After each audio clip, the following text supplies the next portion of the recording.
అందరికీ నమస్కారం అండి. వెల్కమ్ టు అవర్ నింగి నేల యూట్యూబ్ ఛానల్.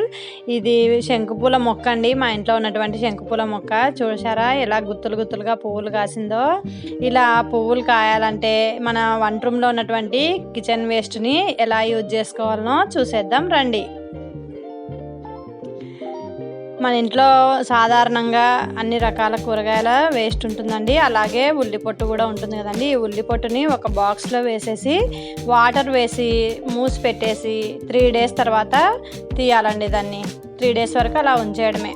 తర్వాత తీసి చూస్తే ఇలా వచ్చింటుందండి. ఈ పైన తేలినటువంటి తొక్కలన్నీ తీసి పక్కన పెట్టేసుకున్నామండి. దీన్ని ఎరువుగా మళ్ళీ తయారు చేసుకోవచ్చు.